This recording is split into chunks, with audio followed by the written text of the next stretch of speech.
मुन्यः सर्वे नैमिषारण्यवासिनः प्रक्षु पिपासु तं लोकानां हितकाम्या भविष्यन्ति कथं सुतं बालका चिरञ्जीविनः दारुणः अस्मि महाकाले सम्प्राप्ते तु कालो युगे सुत उवाच द्वापरस्य युगासन्ते। आइए सुनते हैं जीवित व्रत कथा। जीवितवाहन गोसाई की जय हो। एक बार नैमिषारण्य के निवासी ऋषियों ने संसार के कल्याणार्थ सूत जी से पूछा कि हे सूत कराल, कलिकाल में लोगों के बालक किस तरह दुर्गायी होंगे, सो कहिए। श्री सूत जी ने बोले, जब द्वापर युग का अंत और कलयुग का आरंभ था, उसी समय बहुत सी शोकाकुल स्त्रियों ने आपस में सलाह की कि किया इस काल में माता के जीवित रहते पुत्र मर जाएंगे। जब वे आपस में कुछ निर्णय नहीं कर सकी, तब गौतम जी के पास पूछने के लिए गई। जब उनके पास पहुंची तो उस समय गौतम जी आनंद के साथ बैठे थे। उनके सामने जाकर उन्होंने मस्तक झुकाकर प्रणाम किया। तदंतर स्त्रियों ने पूछा कि हे प्रभु, इस कलियुग में लोगों के पुत्र किस तरह जीवित रहेंगे? इसके लिए कोई व्रत या तप हो तो कृपा करके बताइए। इस तरह उसकी बात सुनकर गौतम जी बोले, आपसे मैं वही बात कहूँगा जो मैंने पहले से सुन रखा है। गौतम जी ने कहा, जब महाभारत युद्ध का अंत हो गया और द्रोण पुत्र अश्वत्थामा के द्वारा अपने बेटों को मारा देखकर सब पांडव बड़े दुखी हुए, तो पुत्र के शोक से व्याकुल होकर द्रौपदी अपनी सखियों के साथ ब्राह्मण के श्रेष्ठ धौम्य के पास और उसने धौम्य से कहा कि हे विपेंद्र, कौन सा उपाय करने से बच्चे दीर्घायु हो सकते हैं, यह सुन आप कृपा करके ठीक ठीक कहिए।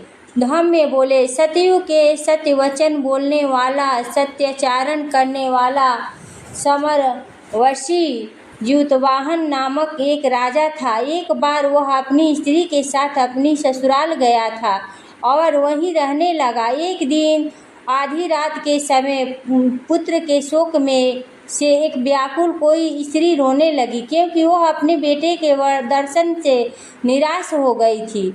उसका पुत्र मर चुका था। वह रोती हुई कहती थी, हाय मुझ बूढ़ी माता के सामने मेरा बेटा मारा जा रहा है। उसका रुदन सुनकर राजा वाहन का तो मानो हृदय विदीर्ण हो गया। वह तत्काल उस स्त्री के पास गया और उससे पूछा, तुम्हारा बेटा कैसे मरा है? बूढ़ी ने कहो, गरुड़ प्रतिदिन आकर गांव के लड़कों को खा जाता है। इस पर उस दयालु राजा ने कहा, माता अब तुम रो मत, आनंद से बैठो, मैं तुम्हारे बच्चे को बचाने का यत्न करता हूँ। ऐसा कहकर राजा उस स्थान पर गया जहाँ गरुड़ आकर प्रतिदिन मांस खाया करता था। उसी समय गरुड़ भी उस पर टूट पड़ा और मांस खाने लगा। जब अतिशय तेजस्वी गरुड़ ने राजा का बायां अंग खा लिया तो झटपट राजा ने अपना दाहिना अंग फेर कर गरुड़ के सामने कर दिया। यह देखकर गरुड़ जी ने कहा, तुम कोई देवता हो और कौन हो? तुम मनुष्य तो नहीं जान पड़ते। अच्छा, अपना जन्म और कुल बताओ। पीड़ा से व्याकुल मन वाले राजा ने कहा कि हे पक्षीराज, इस तरह के प्रश्न आप करना व्यर्थ है आपको। तुम अपनी इच्छा भर मेरा मांस खाओ। यह सुनकर गरुड़ रुक गए और बड़े आदर से राजा के जन्म और कुल की बात पूछने लगे। राजा ने कहा, हे पक्षीराज, मेरी माता का नाम सव्या है और मेरे पिता का नाम शालिवाहन है। सूर्यवंश में मेरा जन्म हुआ है और जीमूत वाहन मेरा नाम है। राजा की दयालुता देखकर गरुड़ ने कहा कि हे महाभाग्य, तुम्हारे मन में जो अभिलाषा हो वह वर मांगो। यदि आप मुझे वर देना चाहते हैं चाह रहे हैं तो वर दीजिए। राजा ने कहा कि अगर आप मुझे वर देना चाहते हैं तो मुझे वर दीजिए कि आपने जब तक जिन प्राणियों को खाया वे सब जीवित हो जाए। हे स्वामिन, अब से आप यहाँ बालकों को न खाएं और कोई ऐसा उपाय करे कि जहाँ जो उत्पन्न हो वे लोग बहुत दिनों तक जीवित रहे। धौम्य ने कहा कि पक्षीराज गरुड़ राजा को वरदान देकर स्वयं अमृत लाने के लिए नागलोक चले। वहाँ से अमृत लाकर उन्होंने उन मरे मनुष्य की हड्डियों पर बरसाया। ऐसा करने से सब लोग जीवित हो गए जिनको कि पहले गरुड़ ने खाया था। राजा के त्याग और गरुड़ की कृपा से वहाँ वाले का बहुत कष्ट दूर हो गया। उस समय राजा के शरीर की शोभा दूनी हो गई थी और राजा की दयालुता देखकर गरुड़ ने फिर कहा कि मैं संसार के कल्याणार्थ एक और वरदान दूंगा। आज आश्विन कृष्ण सप्तमी से रहित शुभ अष्टमी तिथि है। आज ही तुमने यहाँ की प्रजा को जीवित दान दिया है। हे वत्स, अब से यह दिन ब्रह्मभाव हो गया है, जो मूर्ति भेद से विविध नामों से विख्यात है। वही त्रिलोक्य से पूजित दुर्गा अमृत प्राप्त करने के अर्थ में जीवित पुत्रिका कहलाई है। सो इस विधि को जो स्त्रियों इस जीवित पुत्रिका की और कुश की आकृति बनाकर तुम्हारी पूजा करेगी तो दिनों दिन उनका सौभाग्य बढ़ेगा और वंश की भी वृद्धि होती रहेगी। हे महाभाग, इस विषय में विचार करने की भी आवश्यकता नहीं है। हे राजन, सप्तमी से रहित और उदया तिथि की अष्टमी को व्रत करें, यानी सप्तमी विद्य अष्टमी जिस दिन हो उस दिन व्रत न कर शुद्ध अष्टमी को व्रत करे और नवमी में पारण करे। यदि इस पर ध्यान न दिया जाए गया तो फल नष्ट हो जाएगा और सौभाग्य तो अवश्य ही नष्ट हो जाएगा। जीवित वाहन को इस तरह वरदान देकर गरुड़ वैकुंठ धाम को चले गए और राजा भी अपनी पत्नी के साथ अपने नगर को वापस चले आए। धौम्य द्रौपदी से कहते हैं कि हे देवी, मैंने यह अतिशय दुर्बल व्रत तुमको बताया है। इस व्रत के करने से बच्चे दीर्घायु होते हैं।